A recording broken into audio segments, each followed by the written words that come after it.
Assalamualaikum warahmatullahi wabarakatuh. Apa kabar semuanya?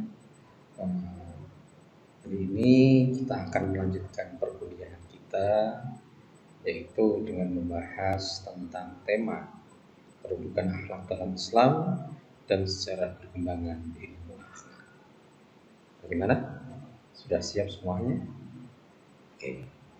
Kalau sudah siap, sekarang kita mulai untuk membahas tentang tema tersebut. Baik, saudara-saudara sekalian,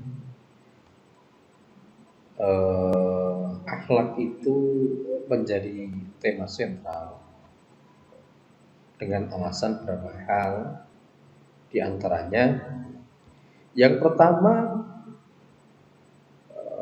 ada sekitar 1.500 ayat di dalam Al-Quran yang mengandung ajaran tentang akhlak. Kemudian yang perlu diperhatikan adalah berapa sih jumlah ayat di dalam Al-Quran.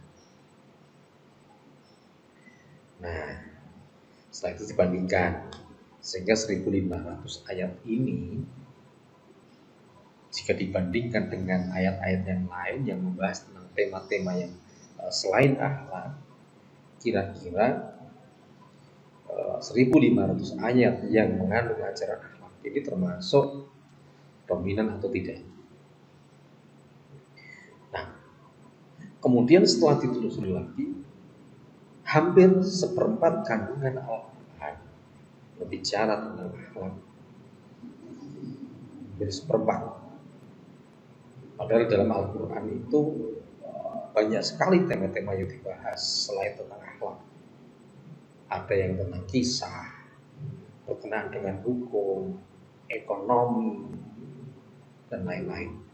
Nah, ternyata di antara ayat-ayat Al-Quran, ayat-ayat yang ada di dalam Al-Quran, yang berbicara tentang akhlak, setelah dihitung-hitung itu jumlahnya kurang hampir seperempat bagian.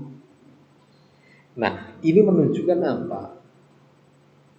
Bagian besar ayat Al-Quran berbicara tentang akhlak. Dan hal ini didukung juga dengan banyak hadis ya Nabi yang berhubungan dengan akhlak. Nah, sehingga dengan alasan-alasan semacam ini, dengan indikator-indikator yang sudah disebutkan ini, menunjukkan bahwa akhlak itu menjadi tema sentral. Sentral itu apa? Pusat. Menjadi tema yang sering dibahas. Ini menunjukkan betapa pentingnya akhlak bagi kehidupan manusia. Oke. Nah, sebagai contoh di antara sebagian ayat Al-Quran yang berbicara tentang akhlak itu, misalkan surat Al-A'raf ayat 96 ya. Walau anna ahlul qura amanu wattaqau la fatahna 'alaihim barakatin minas samaa'i wal ardh walakin kadzdzabu fa akhadnahum bima kanu yaksibun. Jikalau sekiranya penduduk negeri-negeri beriman dan bertakwa, pastilah kami akan melimpahkan kepada mereka berkah dari langit dan bumi. Tetapi mereka mendustakan ayat-ayat kami itu, maka kami siksa mereka disebabkan perbuatannya. Memang ayat ini tidak berbicara secara langsung atau menunjukkan tentang terma akhlak secara eksplisit. Akan tetapi di dalam ayat ini ada kata mereka mendustakan. Kata dusta itu menunjukkan tentang perangai kepribadian yang tidak baik dari orang. Kalau dalam kajian akhlak namanya akhlak madmumah, akhlak tercela.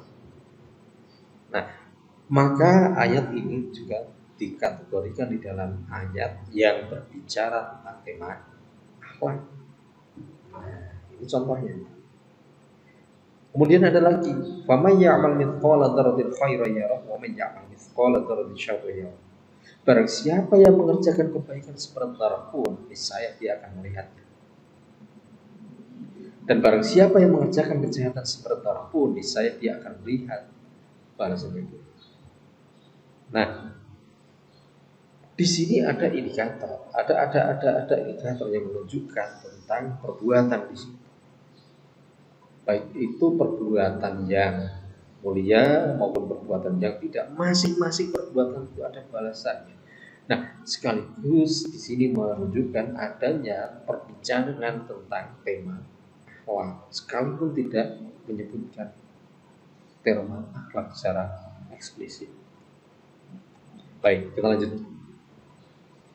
Kemudian dalam salah satu hadis disebutkan ittaqillah haitsuma kunta wa bisayyatalah hasanata tamhu khaliqin nas bi khuliqin hasan.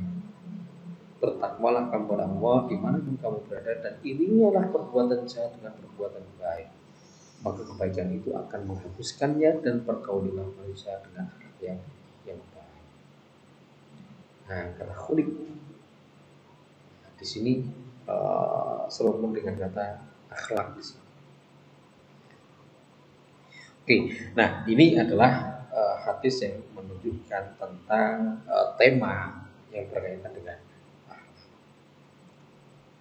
Kemudian ada lagi, innama bu'itsu li utami makarimal akhlak. Saya diutus hanya untuk menyempurnakan akhlak yang baik. Nah, ini hadis ini menunjukkan tentang pembahasan mengenai akhlak, di mana dalam hadis ini disebutkan tentang tugas diutusnya Rasulullah, yaitu adalah untuk menyempurnakan akhlak. Baik. Nah, kalau tadi akhlak itu merupakan tema sentral dalam ajaran Islam, maka yang kedua yaitu akhlak merupakan ukuran keimanan seseorang. Kita bisa menilai kualitas iman seseorang adalah dengan melihat kualitas akhlak yang dimiliki. Akmalul mu'minina imanan ahsanul khuluqa. Sesempurna iman orang mukmin ialah orang yang paling baik akhlaknya. Nah, sulit untuk mengukur keimanan seorang tanpa melihat kualitas akhlak. Bukankah di dalam pembahasan tentang iman itu kan tasdiqul qalbi, membenarkan di dalam hati. Kemudian kalau lisan, mengucapkan melalui lisan. Kemudian wahal bin jawab, kemudian diamalkan melalui perbuatan. Nah, maka yang bisa kita ukur itu yang melalui perbuatannya itu. Nah, karena memang kesulitan kita mengukur sesuatu yang dibenarkan di dalam hati. Hati itu kan ini dalam kajian ini kan sifatnya non fisik. Maka yang bisa kita lihat itu adalah hal-hal yang tampak secara fisik. Nah, yaitu apa yang diperbuat seseorang, yang diucapkan oleh seseorang. Nah, di situ yang kemudian dijadikan sebagai dasar untuk mengukur keimanan seseorang. Ketika seseorang itu berbicara dengan santun, bahasa yang digunakan itu baik, maka ini sekaligus menunjukkan tentang kualitas keimanan yang baik. Seseorang punya kebaikan dengan menolong orang, menolong temannya, suka memberi, itu juga sekaligus menunjukkan tentang adanya kualitas, tentang indikator adanya apa? Kualitas keimanan yang baik. Melakukan kebaikan tentu didasari oleh keimanan. Ukuran melakukan kebaikan di sini itu berarti juga harus dilihat dari niatannya lah ya. Dalam artian menolong seseorang tulus ikhlas, nah itu indikator keimanan yang baik. Tapi ketika nolong orang lain kemudian riya, itu namanya bukan iman. Oke. Kemudian inna hiyarukum akhlaq. Sungguh yang paling baik di antara kamu ialah orang yang paling baik akhlak. Nah, ini menunjukkan tentang apa? Untuk menilai seseorang, maka yang terbaik itu ya akhlak. Dengan akhlak, seseorang akan baik di dalam melakukan bermuamalah, baik di dalam kehidupan bermasyarakat, dan lain-lain. Nah, itu adalah uh, menjadikan akhlak itu ukuran keimanan seseorang. Kalau kualitas akhlaknya baik, maka imannya juga berkualitas.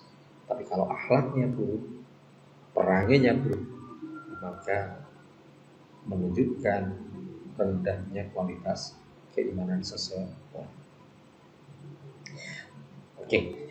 Nah, berikutnya kita akan membahas tentang sejarah perkembangan ilmu akhlak. Memang ada terminologi lain ya yang seperti yang kita bahas pertemuan kemarin. Ada istilah etika, kemudian istilah moral ya. Nah, maka untuk mengkaji itu kita nanti akan menelusuri tentang pola kehidupan yang ada pada yang pertama pada bangsa Yunani kuno, kemudian bangsa Romawi, kemudian bangsa Arab sebelum Islam ini turun, kemudian periode setelah muncul Islam, kemudian kita akan berbicara periode Barat modern. Oke, sekarang kita bahas tentang zaman Yunani. Zaman Yunani ini dikenal dengan era sophistication, orang-orang bijaksana. Ini kurang lebih sekitar tahun 500 sampai 450 sebelum Masehi.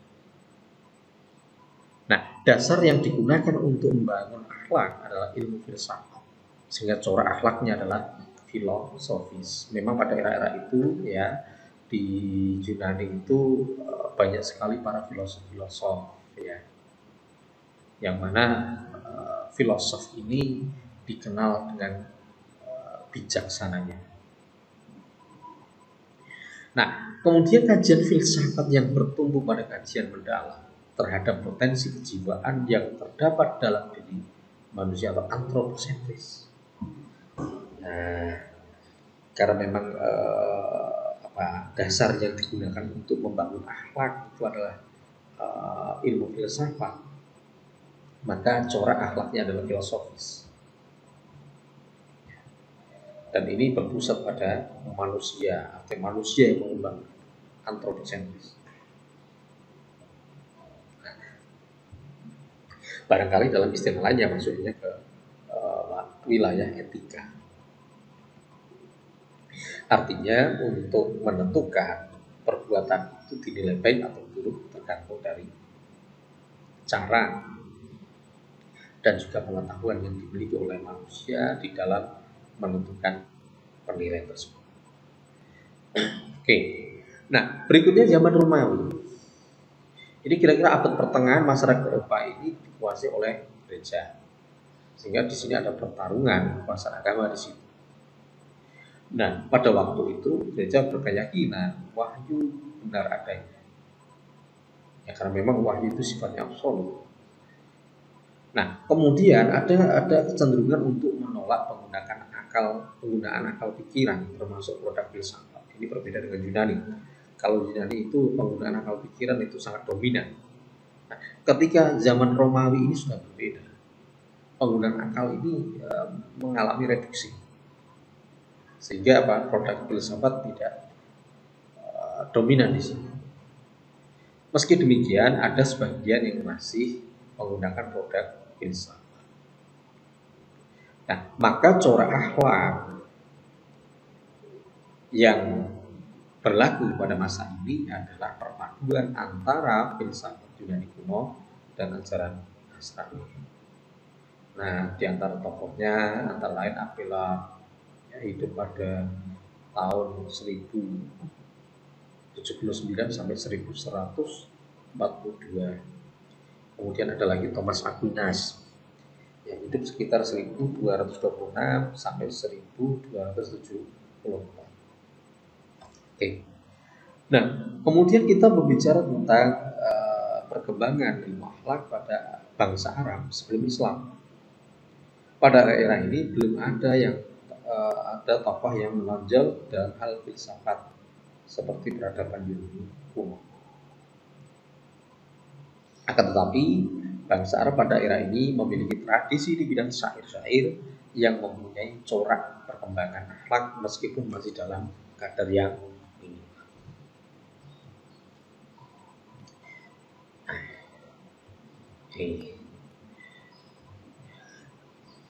Artinya melalui syair-syair yang ditulis oleh sastra-sastra waktu itu di dalam umat tentang ajaran-ajaran apa yang di dalamnya merupakan akhlak. Nah, kemudian periode munculnya Islam. Ajaran akhlak menemukan bentuk yang sempurna yang bertitik pangkal pada Allah dan akal manusia. Nah, ini berbeda dengan zaman Yunani. Yunani tadi yang dominan itu adalah akal, sedangkan era Romawi itu adalah wahyu. Nah, kalau periode ini menemukan keseimbangan.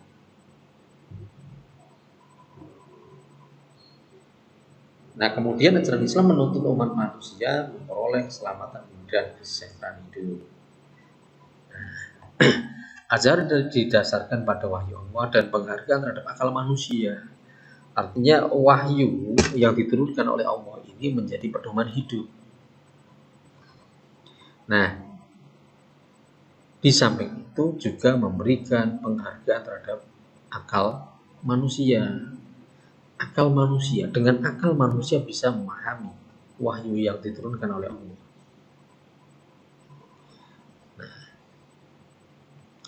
Nah, salah satu ajaran tentang akhlak terdapat dalam Quran surat An-Nahl 90. Innallaha ya'muru bil 'adli wal ihsan wa ita'i dzil qurba wa yanha 'anil fahsya'i wal munkar wal baghi wa ya'idukum la'allakum tadhakkarun. Sesungguhnya Allah menyuruh kamu berlaku adil dan berbuat kebajikan, memberi kepada kaum kerabat, dan Allah melarang dari perbuatan keji, kemungkaran, dan permusuhan. Dia memberi penghargaan kepadamu agar kamu dapat mengambil pelajaran. Nah, artinya dari firman Allah ini ya ada ajaran-ajaran yang berkenaan dengan akhlak, di mana diperintahkan untuk berlaku adil. Berlaku adil juga jadi bagian dari akhlak. Kemudian berbuat kebajikan, kebaikan, kemudian memberi kepada kaum kerabatnya dengan bentuk berian, itu juga cermin dari akhlak mahmudah atau akhlak terpuji. Termasuk juga larangan melakukan perbuatan keji, kemungkaran, permusuhan. Itu juga merupakan penekanan kepada manusia agar tidak melakukan hal-hal yang negatif tadi. Oke. Nah, berikutnya kita bahas tentang periode Barat modern. Di dalamnya ada tumbuh kesadaran dalam menggunakan akal. Nah, ini masih tidak terlepas dari kondisi yang terjadi pada era Romawi. Romawi peran akal tereduksi berkurang. Nah, ketika periode abad modern kemudian akal ya mengalami pertumbuhan di dalam penggunaannya. Nah, kemudian bersifat rasional dan empirik, artinya rasional itu bisa dinalar, empirik itu ya bisa ditangkap oleh indera. Artinya ada korelasi antara hal yang bercorak rasionalistik dengan empirik. Kemudian menolak doktrin gereja yang sebelumnya mengungkapkan hal berdasarkan mitologi dan tidak rasional. Ini menurut penilaian periode abad Barat modern. Nah, kemudian segala sesuatu harus bisa diterima oleh akal pikiran atau rasio. Contoh statement bulat itu ergusum, saya berpikir maka saya ada Rene Descartes ini. Nah, ada muatan-muatan rasio akal pikiran ya, ketika melakukan sesuatu maka dia akan menjadi eksisten. Makanya dikatakan itu ergusum, saya berpikir maka saya ada. Berarti memberikan kesimpulan, kalau tidak mau berpikir maka tidak ada. Nah, kemudian ada tokoh lain contohnya apa? Jeremy Bentham, John Stuart Mill, Herbert Spencer dan sebagainya. Oke. Nah, kemudian hubungan akhlak dengan kesehatan. Didasarkan pada sebuah penelitian di negara-negara maju, ditemukan penyakit-penyakit fisik sekitar 53% disebabkan karena faktor psikis atau kejiwaan. 18% faktor keturunan, 19% faktor lingkungan, dan 10% faktor kesehatan. Artinya apa?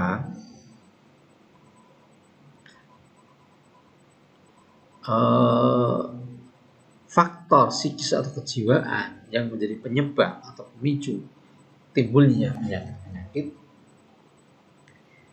Nah, maka untuk menghindarinya adalah dengan meninggalkan ya faktor-faktor seperti psikis atau kejiwaan yang pada akhirnya nanti akan mempengaruhi kesehatan fisik. Nah, ini juga akhlak. Kemudian contoh perilaku ahli Islam yang berpengaruh pada kesehatan, misalkan apa? Mencuci tangan sebelum dan setelah makan, membaca doa sebelum dan sudah makan, makan dan minum sambil duduk, korelasi puasa dengan kesehatan mental, itu merupakan contoh-contoh apa? Penanaman nilai-nilai akhlak di dalam aktivitas sehari-hari.